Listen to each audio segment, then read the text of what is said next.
Are Pokemon real? And if so, what animals are most like Shaymin, the legendary Pokemon? Welcome back to Shelby on Safari, the place where I, a wild animal biologist and Pokemon trainer, often combine my two passions into one. With Shaymin's Sky form coming out in Pokemon Go in just a few days, it got me thinking, what animals could be like the real-life equivalent of this legendary Pokemon? To find out, we're headed down to the island of Hainan to meet two amazing animals that chances are you might not have heard of. So you ready? Join the safari and let's get started.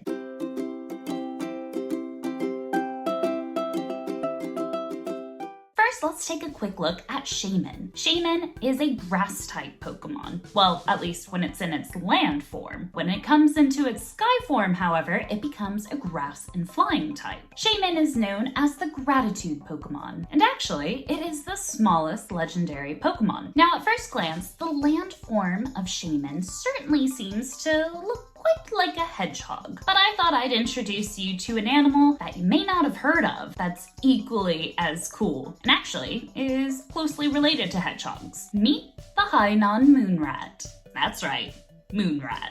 Quite a snazzy name, but even though they may have that name and may look to resemble rats, the Hainan Moonrats aren't actually rodents, but more closely related to hedgehogs. Like our legendary Pokemon, the Hainan Moonrat is rare, and not much is known about them. In fact, one of the few things we know is the types of environments in which they like to live, which conveniently are similar to Shaymin in terms of forest. They live in the evergreen forest of the mountainous areas of central and west Hainan. Apart from that, very little else is actually known about these guys, except for the fact that they are nocturnal, which got me thinking of the interesting way that Shaymin changes forms. Enter the Gracidea flower. If you have a land form Shaymin and you give it a Gracidea flower during the day, it will transform into its sky form. But then at night, or if it gets frozen in battle, it will then revert back into land form. And since we were on the island of Hainan, even though I'm not a botanist by any means,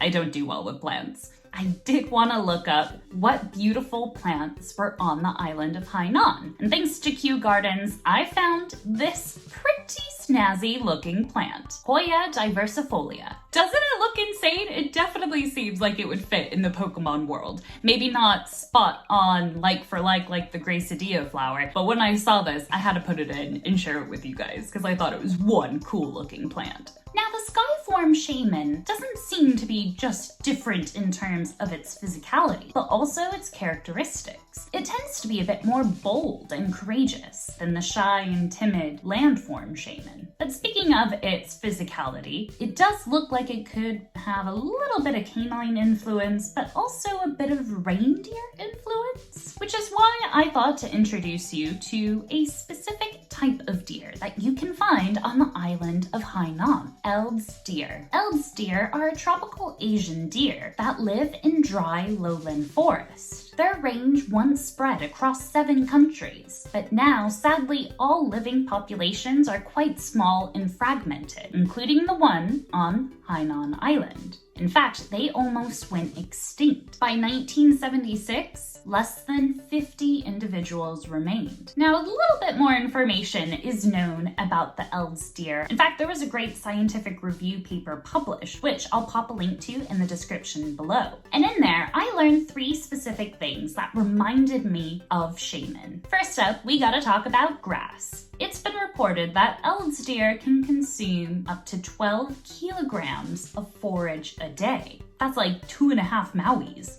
Now, to do this, they have specialized dentition that is quite unique that allows them to graze on mostly grasses, which I found quite ironic because, you know, grass type, eating tons of grass. You are what you eat. Now, I can hear you thinking to yourself, okay, Shelby, I get the grass type, but what about the flying type? Well, take a look at this footage of an Eld's deer running.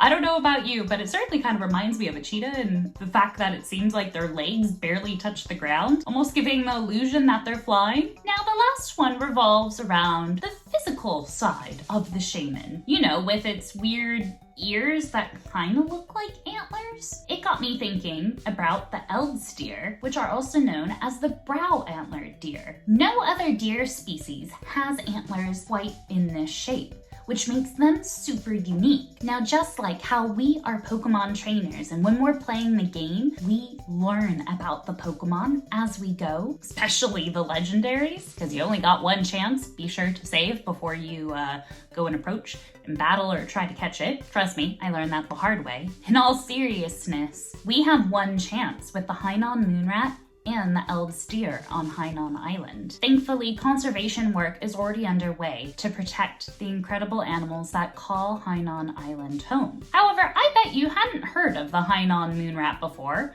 and that's one way that we can help the real-life Pokemon of our world, is by raising awareness. Maybe we could help make a small little difference in protecting these incredible animals. That way, we can learn more about them. For more information, including that scientific review paper I mentioned earlier, check the links in the description down below. Before you start your next adventure, be sure to give this video a thumbs up if you just learned about the Hainan Moonrat. Now, to keep your adventure going, why not check out the rest of my Pokemon animal comparison videos by clicking right here.